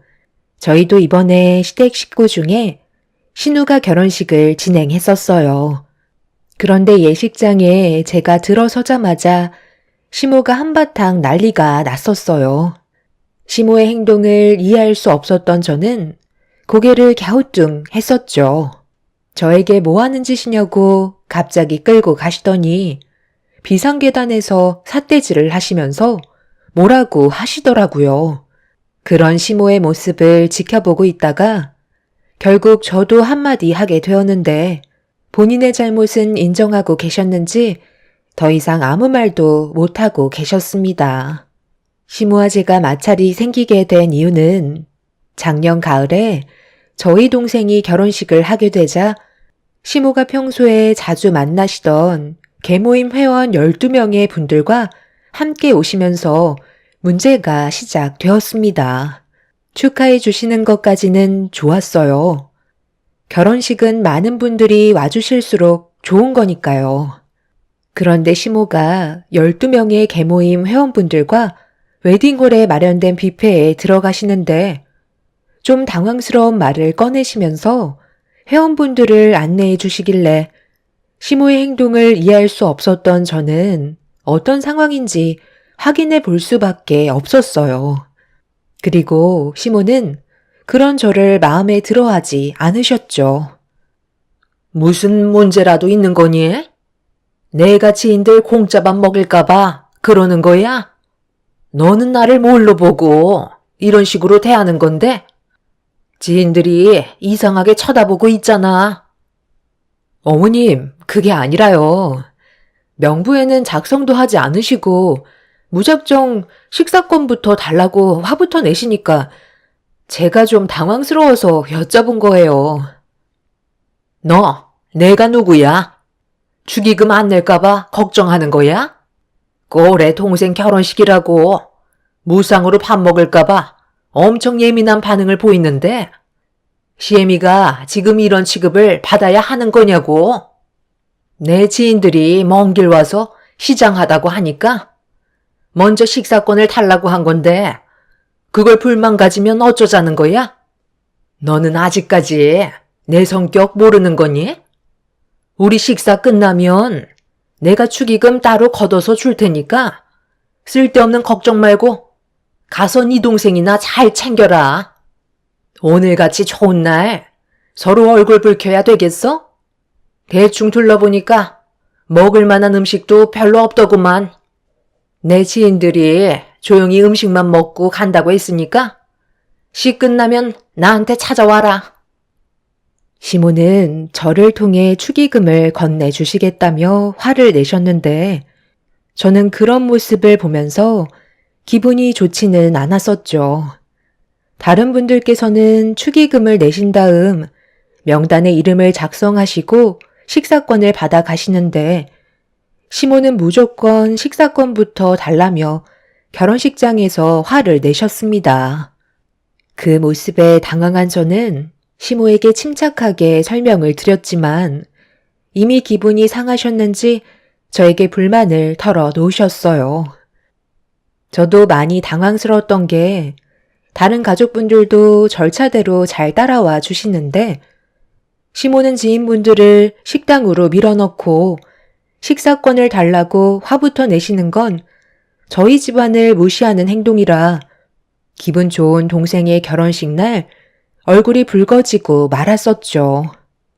결혼식 날 식당에서 소란이 일어나자 주위 사람들이 웅성거리기 시작했고 점점 더 일이 커지자 남편이 달려와 저에게 무슨 일이 있었냐고 물어보려 하자 시모가 목소리를 높이면서 저에게 삿대질을 하시더니 시애미한테 축의금 안 냈으니 밥도 먹지 말라고 했다면서 갑자기 그 자리에서 털썩 주저앉으시곤 땅을 치며 눈물을 흘리려 하셨어요. 저도 그런 시모의 돌발 행동에 너무 놀라 말도 제대로 나오지 않고 있는데 남편이 시모에게 다가가 진정시켜 드리면서 계모임 회원분들이 계신 쪽으로 모셔갔습니다. 자리에 앉으신 시모는 그제서야 진정하시더니 제가 꼭 잘못한 것처럼 남편한테 불만을 털어놓고 계셨어요. 남편은 시모의 말을 한참 동안 들어주었고 진정되지 않을 것 같았던 상황은 겨우 마무리가 될 수 있었습니다. 시모는 회원분들과 웃고 떠들면서 식사를 즐기셨는데 남편이 저에게 다가와 결혼식 망치지 않으려면 일단 시모의 기분을 맞춰줘야 한다면서 나중에 다시 얘기하는 게 좋을 것 같다고 고생 많았다며 한숨을 내쉬었네요. 남편도 시모가 어떤 성격을 가지고 계신지 알기 때문에 한 번뿐인 제 동생의 결혼식을 무사히 끝내고 싶었는지 최대한 좋게 풀어나갔습니다. 남편한테는 너무 고마웠었지만 예식장 식당이 시장 한복판도 아니고 많은 분들께서 와주신 자리에 시모와 계모인 분들은 예식장이 떠나갈 정도로 웃고 떠들며 음주 가무를 즐기셨어요. 그런 시모와 회원분들의 개념 없는 행동들이 다른 분들의 얼굴까지 붉어지게 만들었지만 시모는 전혀 개의치 않았습니다. 그렇게 위태로웠던 동생의 결혼식이 끝나고 이것저것 정신없이 도와주고 있는데 시모와 회원분들은 술이 머리끝까지 취하셔선 비틀거리시며 예식장을 빠져나가려 하셨어요. 좀 전에 저에게 했던 말을 잊으셨는지 그냥 가려 하시길래 직접 가서 축의금을 달라고 하기에도 상당히 난감한 상황이라 어떻게 해야 할지 몰라 그 모습을 지켜보고 있었는데 남편이 시모한테 달려가 멈춰 세우더라고요. 그리곤 시모와 회원분들의 축의금에 대해 여쭤보며 남편이 손을 내밀었습니다. 와서 축하해줬으면 된 거지. 무슨 축의금을 달라는 거야? 너는 엄마한테 축의금 달라는 말이 나오니? 내가 지금 그럴 위치가 아닌 거 모르는 거 아니잖아? 엄마, 제 결혼식도 아니고 저제가 결혼하는 건데 지킬 건 지키셔야죠. 지금 얼마나 많은 피해를 줬는지 알아요? 저제 시댁에서 언짢으실 정도로 엄마가 오늘 지인분들과 술 먹고 노래 부르면서 춤까지 추시다가 넘어지셔서 술병까지 깨트리고 난리도 아니었잖아요. 도대체 여기가 누구를 위한 자리인 거죠? 축하해 주려고 오신 건 정말 감사하게 생각하고는 있는데요. 한두 분도 아니고 12분이나 데려오셨잖아요. 그리고 엄마가 식사 끝나면 따로 축의금 챙겨주신다고 하지 않으셨어요? 그래서 내 지인분들 보는 앞에서 엄마한테 큰 소리 치는 거야? 네가 엄마한테 보이는 태도가 마음에 들지 않아서 축의금을 줄 수는 없을 것 같다. 어머님, 지금 그게 무슨 말씀이세요? 가족끼리 더 조심해야 된다는 거 모르세요? 왜 이런 식으로 일을 진행하시려는지 정말 이해를 못하겠어요. 너, 지금 내 아들 믿고 주둥이를 나불거리고 있는데 계속 이런 식으로 나오면 내가 얼마 되지도 않는 축의금 내고 싶을 것 같니? 나중에 따로 받아가라. 사돈, 지금 이게 뭐 하시는 거예요? 제 딸 결혼식 축하해 주려고 오신 거예요? 아니면 망치려고 오신 건가요? 아까부터 멀리에서 지켜보고만 있었는데 이건 도가 지나친 행동 같은데요? 그냥 축하만 하시고 가시는 것도 아니고 계모인 회원분들 죄다 데리고 오셔서는 식당에서까지 난리를 치셨으면 어느 정도 미안한 마음은 있으셔야 하는 거 아니에요? 초대되지 않는 분들까지 모시고 오셨으면 기본적으로 해야 될 도리는 하셔야죠. 제 입으로 축의금을 달라는 말을 사돈께 꺼내야 되는 제 입장은 어떨 것 같아요? 이런 식으로 행동하시면 양가 집안 분위기 안 좋아지는 거 뻔히 아시면서 정말 답답하게 계속 이런 식으로 행동하실 건가요? 막말로 여기가 무슨 시장 바닥도 아니고 저희는 전혀 즐겁지도 않고 사돈의 생각 없는 행동들 때문에 제 딸의 한 번뿐인 결혼식 기분 좋게 마무리하지도 못했다고요. 사돈께서 말씀하신 대로 얼마 되지도 않는 축의금 지금 당장 주고 가시면 좋을 것 같네요. 시모는 술 취한 모습으로 인상을 찌푸리시며 저희 엄마를 노려보셨어요. 사람들이 점점 저희 주위로 몰려들기 시작했고 시모를 바라보는 시선이 많아지자 축의금을 주겠다면서 1층에 있는 ATM 인출기에서 돈을 좀 찾겠다며 내려가셨습니다. 그때까지도 시모를 믿고 있었는데 한참을 기다려도 오지 않으시길래 남편이 1층으로 내려가 확인을 해봤는데 시모는 이미 자리를 떠난 상태셨어요. 남편은 그날 화가 머리끝까지 올라왔고 동생은 어색한 미소로 괜찮다고 했었지만 시모의 잘못된 행동에 대해 확실히 짚고 넘어갈 필요가 있었어요. 남편은 저희 가족에게 죄송하다며 고개를 숙였고 남편이 대신 축의금을 내겠다고 하자 엄마는 거부를 하셨어요. 시모에게 직접 축의금을 받아야겠다면서 조만간 시댁에 한번 들리겠다고 화를 억누르시며 상황을 종료시켰습니다. 이런 적은 처음이라 가족 전체가 시모의 행동에 당황스러웠었죠. 그렇게 동생의 결혼식이 끝난 뒤 집으로 돌아온 저희 부부는 시모 때문에 화가 진정이 되지 않아 몇 번이나 전화를 했었지만 시모는 통화조차 하고 싶지 않으셨는지 핸드폰의 전원을 꺼놓은 상태였어요. 남편은 그날 시모 때문에 얼굴을 들지도 못했다면서 집에 돌아와 술을 먹으면서 원망 섞인 말을 늘어놓았고 그 모습을 지켜보고 있던 저 또한 마음이 좋지 않았습니다. 저희 부부는 한동안 시댁에 찾아가지 않았지만 지방에서 일을 하시던 시부는 동생의 결혼식 때 참석을 하지 않으셔서 이 사실을 뒤늦게 알게 되셨는데 시모의 생각 없는 행동에 미안하다면서 저에게 시모와 계모인 분들의 축의금을 대신 계좌로 보내주셨지만 남편은 그냥 넘어갈 수 있는 문제가 아니라며 시부께서 보내주신 돈을 들고 주말에 시댁으로 향하게 되었습니다.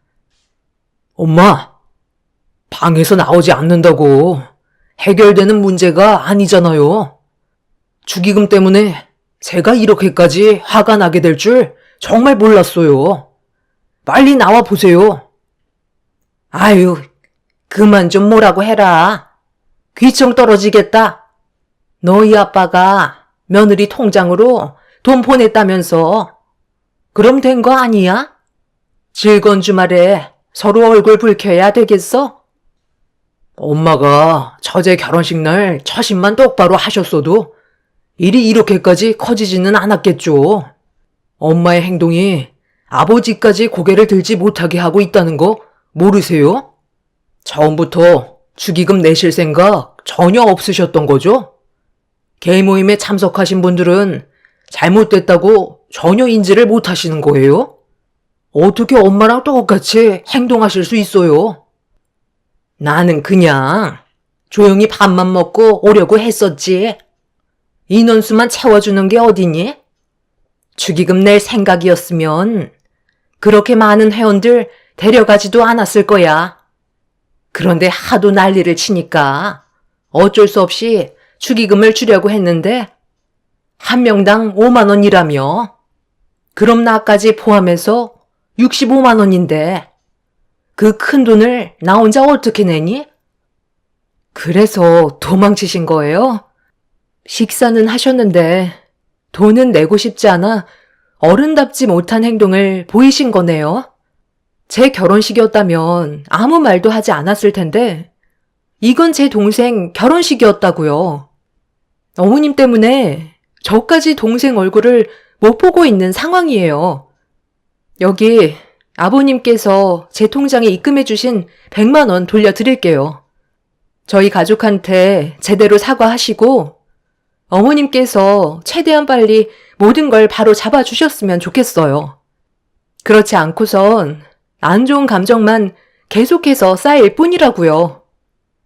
시모는 제가 불만을 털어놓자 입을 꾹 닫으신 채 아무 말도 하지 않으셨어요.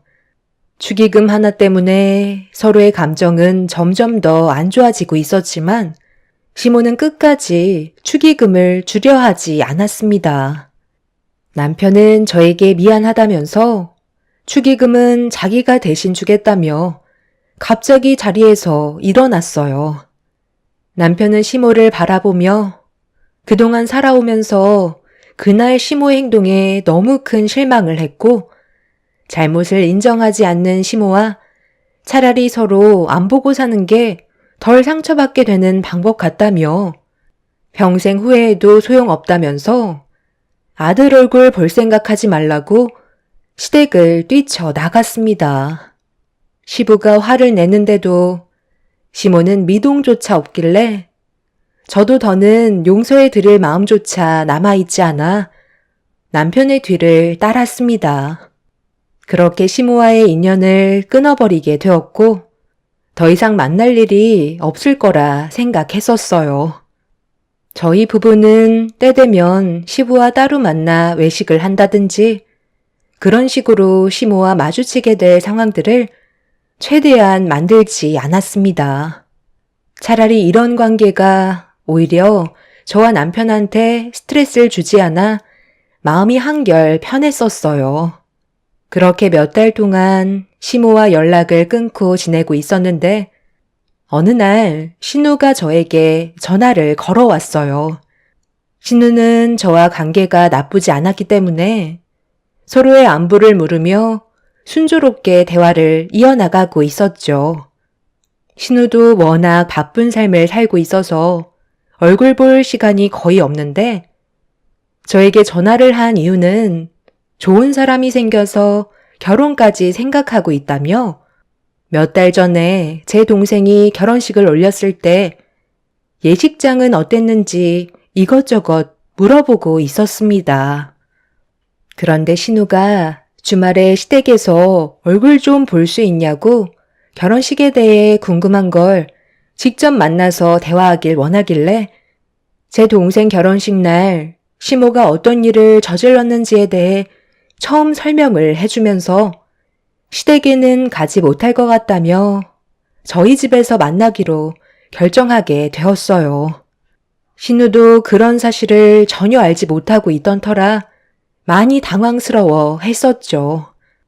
결혼식에 참석하지 못했던 신우는 그때 당시 해외에 출장 중인 상태라 제 동생 결혼식에 참석하지 못한 상태였었죠.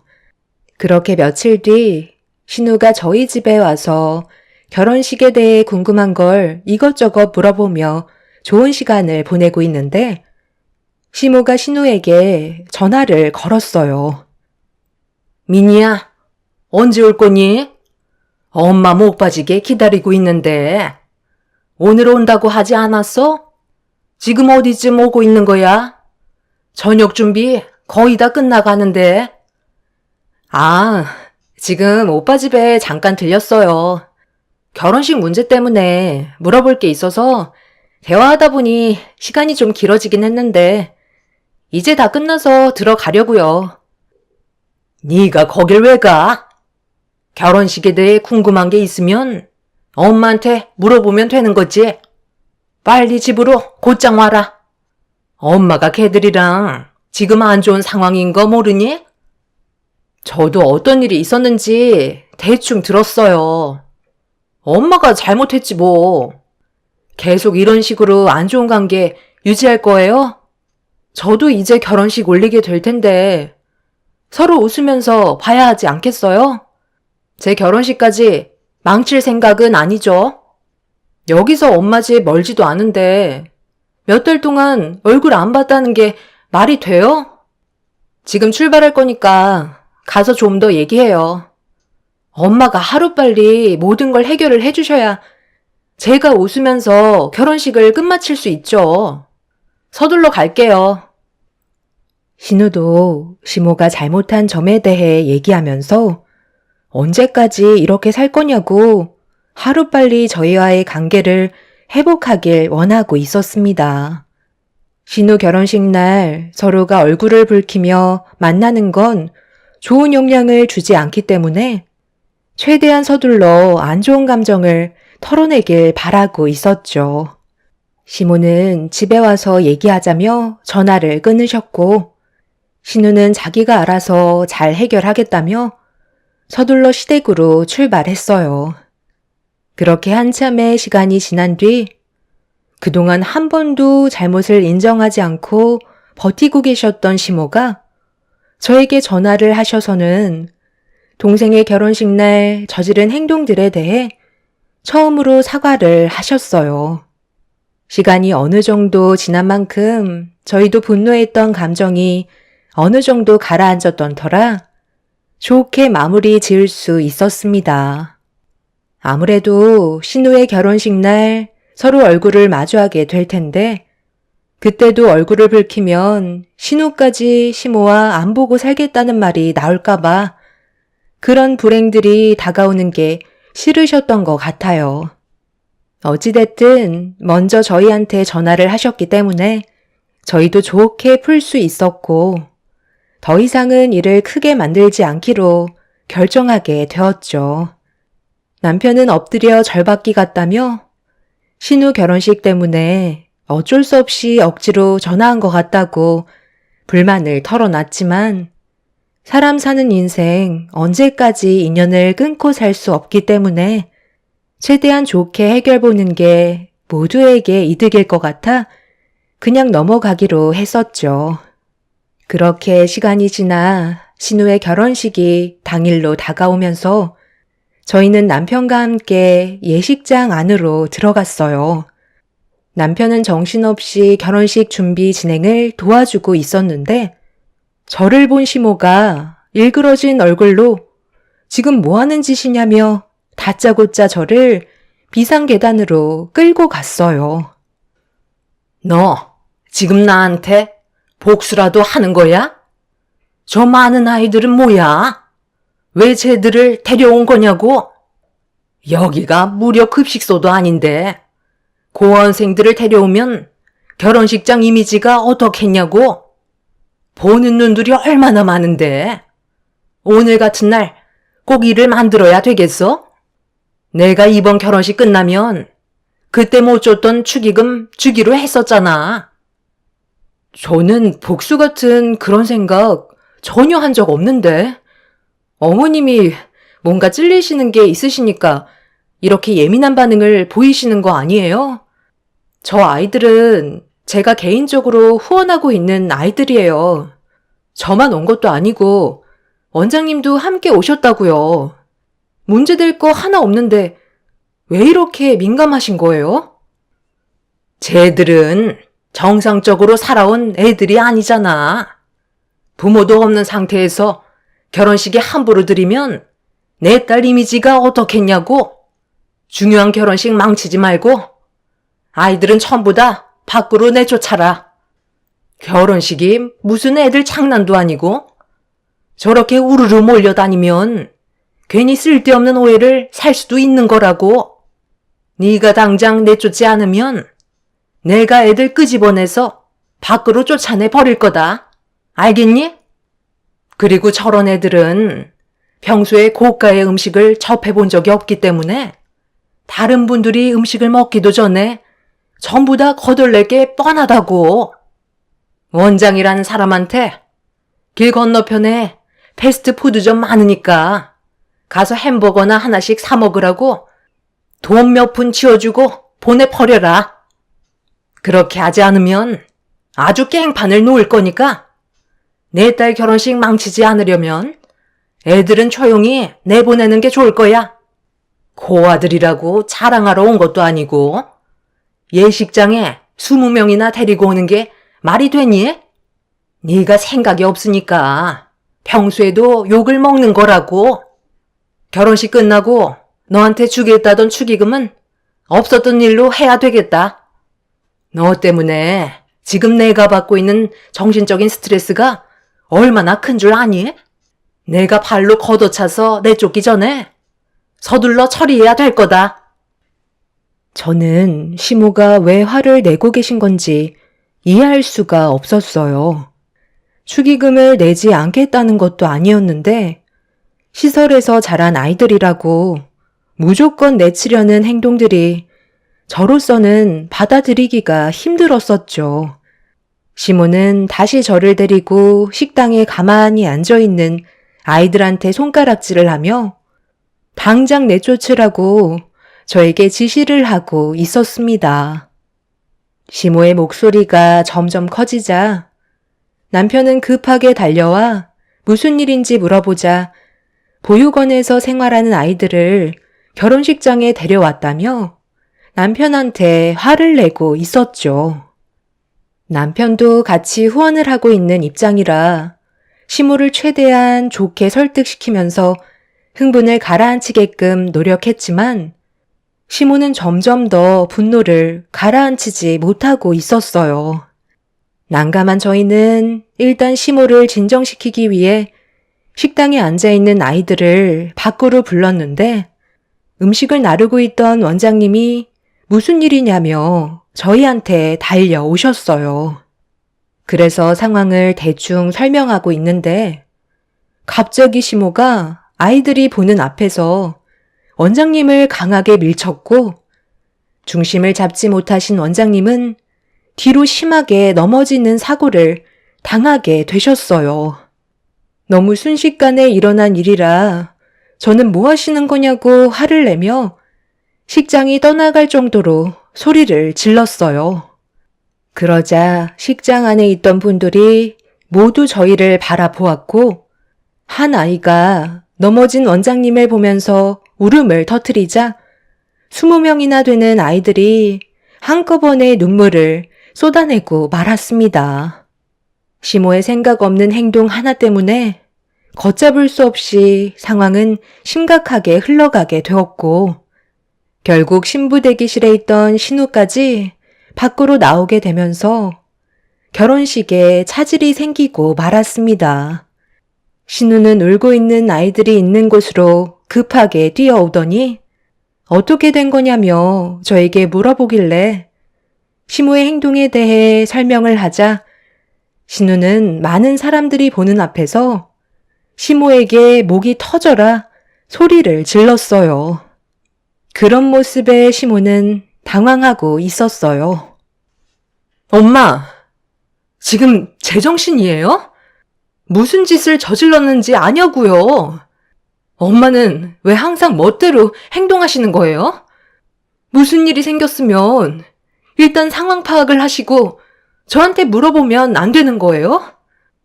무조건 몸이 먼저 움직여야 되는 거냐고요. 엄마 밀치신 분이 보육원 원장님인 거 알면서 아이들이 보는 앞에서 어른답지 못한 행동을 하셔야 했어요? 여기 있는 아이들은 제가 데려오라고 오빠한테 부탁한 거예요. 저도 꽤 오래전부터 아이들한테 후원을 하고 있었다고요. 제가 결혼하니까 앞으로 자주 얼굴 못 보게 될 것 같아 제대로 된 밥이라도 한 끼 먹이고 싶어서 아이들 좀 데려와 달라고 부탁한 건데 그게 뭐가 잘못됐어요? 뭐라고?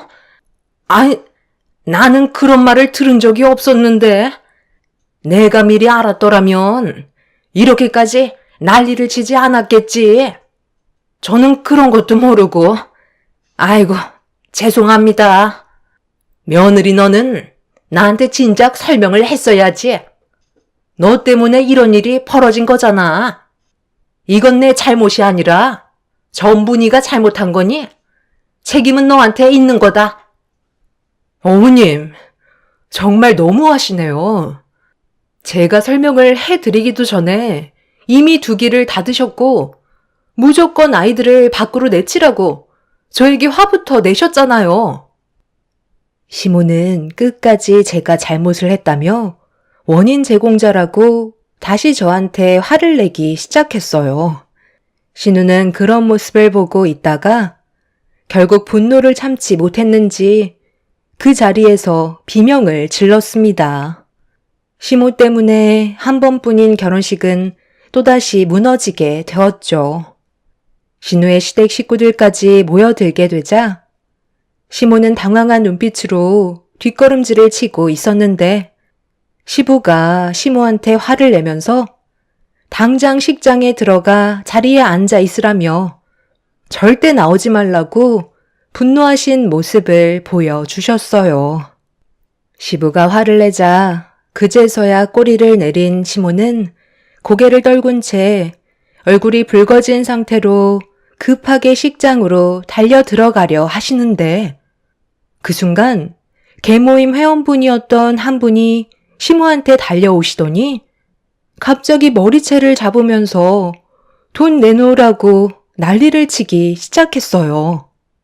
무슨 상황인지 저희는 알지 못하는 상태라 계모임 회원분을 시모와 떨어뜨려 놓은 뒤 무슨 일이냐고 여쭤보는 순간 그분 입에서 나온 말을 듣게 되는 순간 시모는 그 자리에 털썩 주저앉고 말았습니다.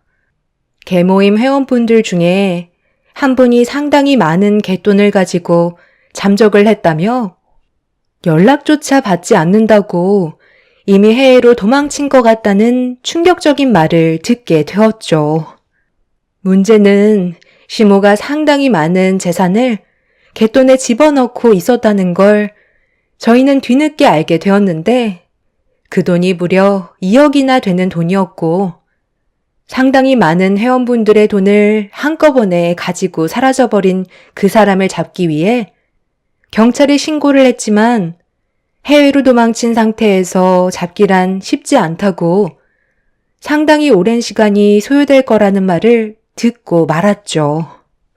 몇 달 전에 계모임에 회원 한 명이 들어왔었는데 그 사람을 소개해준 분이 바로 시모였던 거였어요.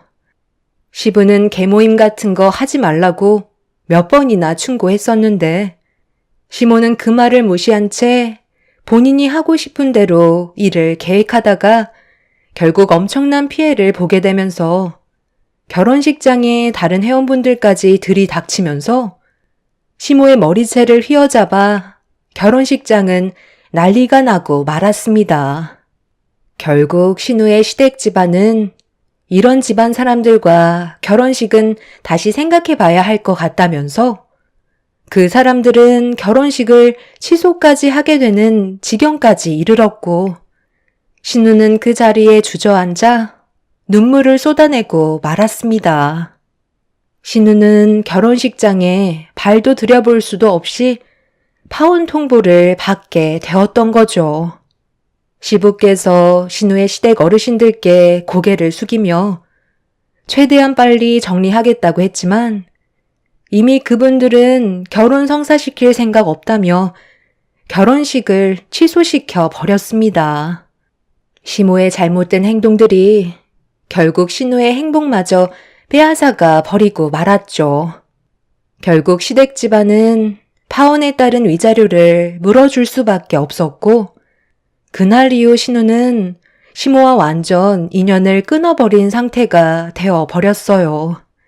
지금도 갯돈을 가지고 잠적해버린 범인을 찾기 위해 수사 중에 있지만 상당히 어려움을 겪고 있다는 소식만 접할 수 있었습니다. 시모는 신우의 결혼식이 파혼과 갯돈을 사기 맞았다는 거에 상당한 충격을 받았는지 방에서 한 발자국도 나오지 않고 있는 중이라고 앞으로 어떻게 살아야 할지 모르겠다며 시부는 매일같이 한숨을 쉬고 계시네요. 저희 부부도 정말 막막하기만 하네요. 앞으로 계속 이런 식으로 살아야 하는 건지 모르겠어요. 시모의 잘못으로 상당히 많은 사람들이 피해를 보게 되었는데요. 시부는 그런 시모와의 관계에 대해 상당히 고민을 하고 계신 중입니다.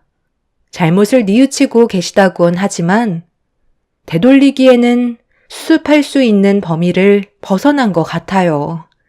대책 없이 문을 닫고 나오지 않는 시모를 보면 답답할 뿐입니다.